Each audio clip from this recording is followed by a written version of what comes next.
Well, console games and computer games are two different ends of the spectrum of the gaming world, in my opinion. You have console games, which are a lot more accessible, I would say, to a greater variety of age groups. Children have Xboxes in their houses, and so do adults, and they all like to dabble and play.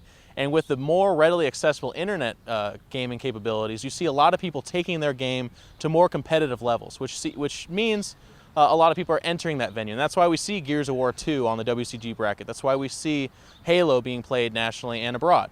But as far as how that competes with computers, I would say people are a little bit more serious about computer gaming as opposed to console gaming. I think consoles are more geared towards, well, at least they hit on a bigger market of people that are more laissez-faire or more relaxed gamers, whereas computer gamers, excuse me, tend to be more serious. It's harder to game like with Counter-Strike or StarCraft, or even World of Warcraft, with the multiple keys, with the mouse and the keyboard as two different objects of control. And with that, it takes a little bit more serious mentality, and it takes a little bit more work. So you see a lot more of that.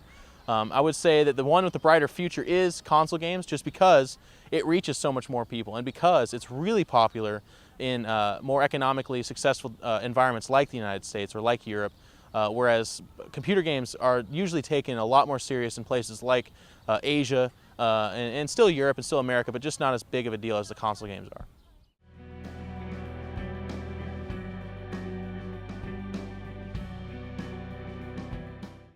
I would say graphics are getting increasingly more important because the expectation for graphics is growing exponentially. I think with each game release, one of the big things they're pushing for, I would say even more so than gameplay, is graphics. How realistic does it look? If it's not realistic, how colorful, how pretty, how visually appealing is that game aesthetically? And I think that's something that we see as a more contemporary expectation for video games, whereas games like StarCraft or Counter-Strike, or even the old Warcraft games, they didn't really aim for visual appeal, where, I mean, even at their time, they were pretty, sure, but there was other games more pretty. What they focused on was gameplay and mechanics of the game, and they really went for the game aspect of the game, not so much the visual appeal.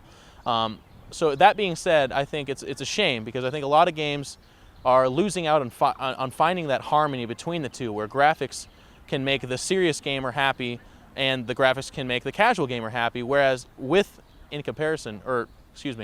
while still making the gamer happy, because the mechanics and the gameplay is so good.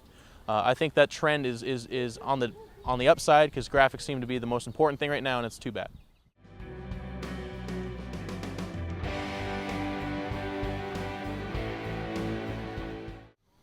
Well, I think I kind of hit on that even in my last question. I think the most important thing heading into esports and with gaming on the uprise right now is to find that balance. I think for an audience to appreciate a game, it has to look pretty. That's something that is an unfortunate, for the most part, reality that we live in.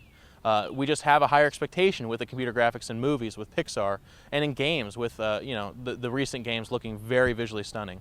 But I think what they need to do is they need to go back to some basics. I think a big part of why gaming is where it is because of those mainstays like StarCraft, like Counter-Strike, like Warcraft, and like the other games, where they focused on the gameplay and making a game that's balanced, exciting to play, and so diverse in scenarios and play that it has long longevity. Like, it's not the same thing over and over again, but rather it's different things each time, and it's a new experience. And I think if you can find that harmony of both visually appealing games and the gameplay, you're going to have one of the most wildly successful genres and games of today.